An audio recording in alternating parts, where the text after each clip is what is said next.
Welcome to speed news. నేను లక్ష్మి.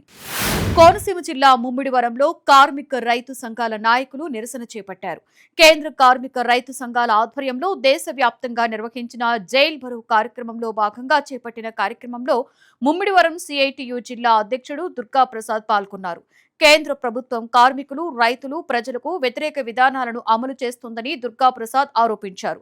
కార్మికులకు కనీస వేతనం అమలు చేయాలని, 5 ఏళ్లకు పైగా పనిచేస్తున్న కాంట్రాక్టు, అవుట్ సోర్సింగ్ ఉద్యోగులను రెగ్యులర్ చేయాలని డిమాండ్ చేశారు. వైసీపీపై పూతలపట్టు ఎమ్మెల్యే కలికిరి మురళి ఆగ్రహం వ్యక్తం చేశారు. నియోజకవర్గంలో వైసీపీ శ్రేణుల ఆగడాలు రోజురోజుకి పెరిగిపోతున్నాయి అన్నారు. అనుమతి లేకుండా డీఎస్సీ పేరుతో రోడ్డెక్కిన వైసీపీ శ్రేణులను అడ్డుకోవడానికి ప్రయత్నించిన పోలీసులను నెట్టేశారన్నారు. వైఎస్సార్ కాంగ్రెస్ శ్రేణుల అత్యుత్సాహంతో ఏఎస్ఐ జ్యోతిని గాయాల పాలు చేశారని మండిపడ్డారు. నియోజకవర్గ కేంద్రమైన పూతలపట్టులో వైసీపీ నేతల తీరుపై ప్రజలు ఆగ్రహం వ్యక్తం చేస్తున్నట్లు వెల్లడించారు. తూర్పుగోదావరి జిల్లా మండపేటలో ఎమ్మెల్యే జోగేశ్వరరావు పలువురికి సీఎం సహాయక నిధి నుండి చెక్కులు అందజేశారు. వివిధ అనారోగ్య సమస్యలతో బాధపడుతూ ఆసుపత్రిలో చికిత్స పొందుతున్న 76 మంది బాధితులకు ఎమ్మెల్యే 44,18,428 రూపాయలను అందజేశారు. ఈ కార్యక్రమంలో ఆయా గ్రామాల కూటమి నాయకులు, కార్యకర్తలు పాల్గొన్నారు. వైసీపీపై జనసేన నేత గాదే వెంకటేశ్వరరావు ఆగ్రహం వ్యక్తం చేశారు. జగన్ కూటమి పాలన చూసి ఓర్వలేక నిరసనలు చేయిస్తున్నారని మండిపడ్డారు. వైసీపీ అధికారంలో ఉన్న 5 ఏళ్లలో జాబ్ క్యాలెండర్ ఎందుకు విడుదల చేయలేదని ప్రశ్నించారు. కూటమి ప్రభుత్వం అధికారంలోకి వచ్చాక చంద్రబాబు ఇచ్చిన మాట ప్రకారం నిరుద్యోగులకి ఉద్యోగాలు ఇచ్చినట్లుగా వెల్లడించారు. వైసీపీ చేస్తున్న పనులు ప్రజలు గమనించాలని సూచించారు.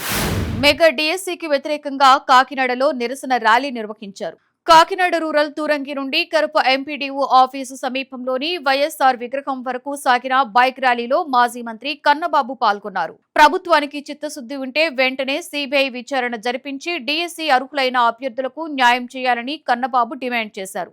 నిరుద్యోగులకు 3,000 రూపాయలు నిరుద్యోగ భృతి ఇవ్వాలని, మేనిఫెస్టోలో ఇచ్చిన ప్రతి హామీ నెరవేర్చాలని కోరారు. కాకినాడ జిల్లా పిఠాపురంలోని పల్లపు వీధిలో జరిగిన చైన్ స్నాచింగ్ కేసును పోలీసులు గంటల వ్యవధిలోనే ఛేదించారు. 65 ఏళ్ల వృద్ధురాలు ఆడబాల కమల మెడలోని బంగారు చైన్ను యాక్టివాపై వచ్చిన గుర్తు తెలియని వ్యక్తి బలవంతంగా లాక్కొని పరారయ్యాడు. బాధితురాలి ఫిర్యాదుతో కేసు నమోదు చేసుకున్న పోలీసులు సీసీ ఫుటేజ్ ఆధారంగా దర్యాప్తు చేసి నిందితుడిని అదుపులోకి తీసుకున్నారు. నిందితుడు కుమ్మరి రాజేంద్ర ప్రసాద్ గా గుర్తించారు. నిందితుడి నుండి 16 గ్రాముల బంగారంతో పాటుగా సుమారుగా 2 లక్షల విలువైన సొత్తును రికవరీ చేసినట్లు పోలీసులు తెలిపారు. కృష్ణా జిల్లా మచిలీపట్నంలో నమోదైన ఫోక్సో కేసులో పోలీసులు 2 నిందితుడిని అదుపులోకి తీసుకున్నారు. పేడన మండల పరిధిలోని బల్లిపర్రు గురుకుల పాఠశాలలో చదువుతున్న 2 విద్యార్థినులపై శారదానగర్ కు చెందిన ఆటో డ్రైవర్లు మద్దాల శ్యామ్ కిరణ్, కొక్కిలిగడ్డ సిద్దు అఘాయిత్యానికి పాల్పడ్డట్లుగా పోలీసులు తెలిపారు. నిందితులు 2ని అరెస్టు చేసి రిమాండ్ కు తరలించినట్లుగా వెల్లడించారు. 40 రోజుల్లో కేసు విచారణ పూర్తి చేసి ఛార్జిషీటు దాఖలు చేస్తామని స్పష్టం చేశారు. నెల్లూరులో పోలీసులు కార్డన్ సర్చ్ నిర్వహించారు. సుమారుగా 400 ఇళ్లను తనిఖీలు చేసిన పోలీసులు సరైన పత్రాలు లేని 10 ద్విచక్ర వాహనాలను సీజ్ చేశారు. బాల్య వివాహాలు, రోడ్ల ప్రమాదాల నివారణపై అవగాహన కల్పించారు. సైబర్ నేరాలపై స్థానికులకు అవగాహన కల్పించారు. సైబర్ మోసాల పట్ల అప్రమత్తంగా ఉండాలి అని సూచించారు. శ్రీకాకుళం జిల్లా టెక్కలలో వైసీపీ నిరసన ర్యాలీ నిర్వహించారు. పేరాడ తిలక్ అధ్యక్షతన జరిగిన కార్యక్రమంలో మండల నాయకులు, కార్యకర్తలు భారీ సంఖ్యలో పాల్గొన్నారు. ర్యాలీని అడ్డుకున్న పోలీస్ సిబ్బందికి, వైసీపీ కార్యకర్తలకి మధ్య స్వల్ప తోపులాట జరిగింది. డీఎస్సీని లోకేష్ లీక్ చేశారని మండిపడ్డారు.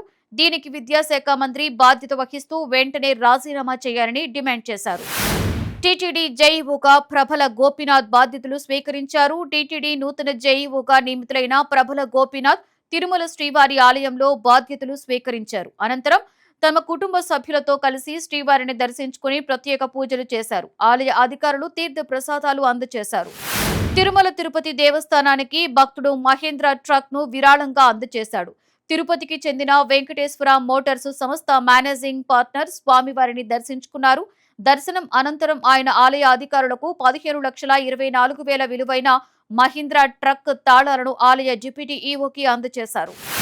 విజయనగరంలో ఆశా వర్కర్లు నిరసనకు దిగారు. కలెక్టరేట్ వద్ద సిఐటియు ఆధ్వర్యంలో జరిగిన నిరసన కార్యక్రమంలో భారీ సంఖ్యలో పాల్గొన్న ఆశా వర్కర్లు తమ డిమాండ్లను నెరవేర్చాలని డిమాండ్ చేశారు. కలెక్టరేట్ ముట్టడికి వచ్చిన ఉద్యోగులను పోలీసులు అడ్డుకున్నారు. తమ సమస్యలు తీరే వరకు నిరసనలు కొనసాగుతాయని ఉద్యోగులు స్పష్టం చేశారు. విజయనగరం జిల్లా స్థానిక విజ్జి స్టేడియంలో అమరావతి ఛాంపియన్షిప్ పోటీలు ప్రారంభమయ్యాయి. కలెక్టర్ రామ్ సుందర్ రెడ్డి పోటీలను ప్రారంభించారు. కఠోర శ్రమ, అంకిత భావంతోనే విజయాన్ని సాధించవచ్చునని జిల్లా కలెక్టర్ స్పష్టం చేశారు. అమరావతి ఛాంపియన్షిప్ లో భాగంగా ఖోఖో, కబడ్డీ, హాకీ, వాలీబాల్, యోగా క్రీడల్లో జిల్లా స్థాయి పోటీలు నిర్వహిస్తున్నట్లుగా తెలిపారు. ఇందులో మెరుగైన ప్రతిభ కనపరిచిన వారిని రాష్ట్ర స్థాయి పోటీలకు ఎంపిక చేస్తామని పేర్కొన్నారు. అనారోగ్యంతో బాధపడుతున్న వారికి పార్వతీపురం ఎమ్మెల్యే భోనెల విజయ్ చంద్ర సీఎం సహాయక నిధి ద్వారా చెక్కులు పంపిణీ చేశారు. 24 మంది బాధితులకు 23,21,254 రూపాయలు అందజేశారు. అనారోగ్యంతో బాధపడుతున్న తమను ఎమ్మెల్యే ఆదుకున్నారని బాధితులు తెలిపారు.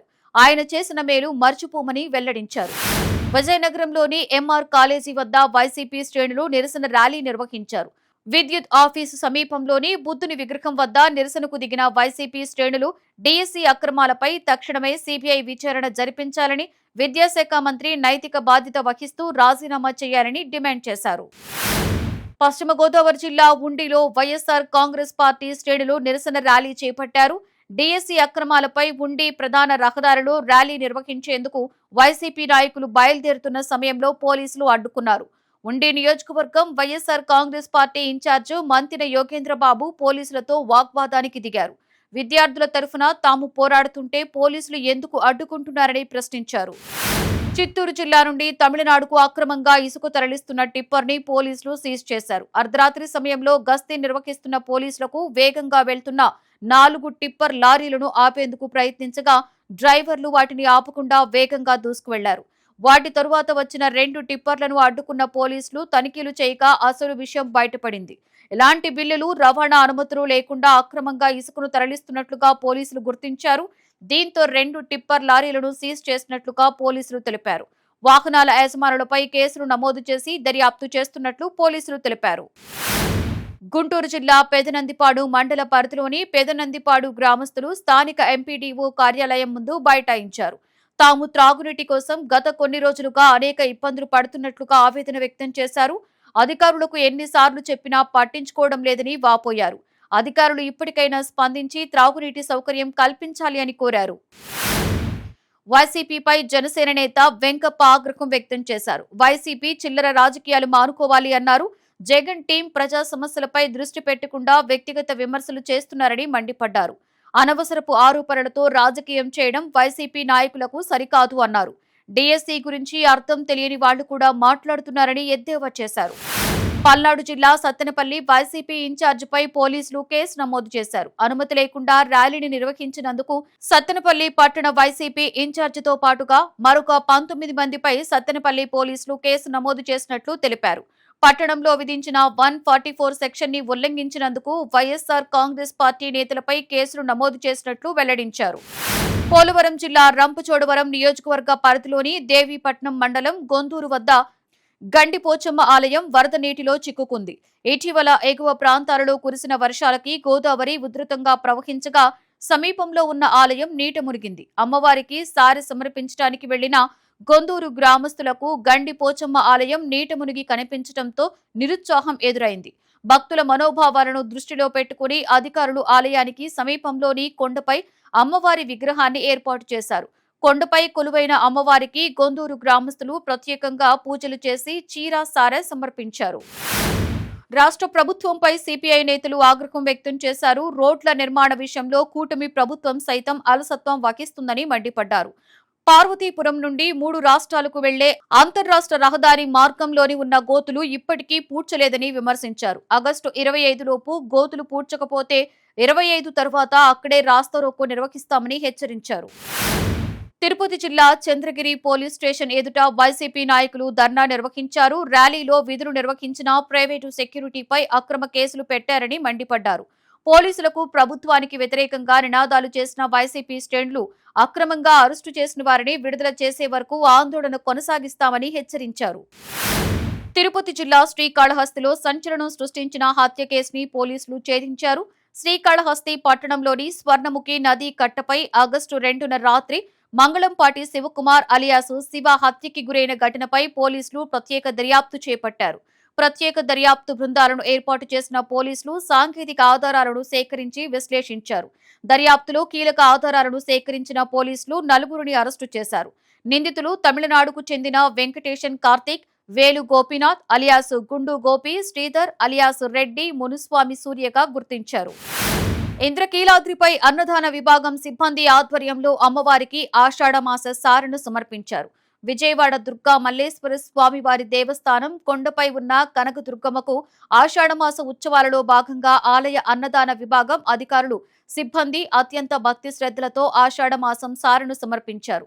సాంప్రదాయబద్ధంగా మంగళ వాయిద్యాల నడుమ అమ్మవారికి చీర, సారె, గాజులు, పసుపు, కుంకుమలను సమర్పించి ప్రత్యేకమైన పూజలు నిర్వహించారు. గంజాయి స్మగ్లింగ్ ముఠాను పోలీసులు అదుపులోకి తీసుకున్నారు. విశాఖ జిల్లా కసింకోట సమీపంలో వాహనాలు తనిఖీలు చేస్తున్న పోలీసులకు అనుమానాస్పదంగా కనిపించిన ఆటోని తనిఖీ చేశారు. వాహనంలో గంజాయి ఉన్నట్లుగా గుర్తించిన పోలీసులు గంజాయి తరలిస్తున్నట్లుగా నలుగురిని అదుపులోకి తీసుకున్నారు. పట్టుబడ్డ గంజాయి 60 కేజీలు ఉంటుందని, దీని విలువ 30 లక్షల వరకు ఉంటుంది అని తెలిపారు. నిందితులపై పలు సెక్షన్స్ కింద కేసులు నమోదు చేసినట్లు వెల్లడించారు.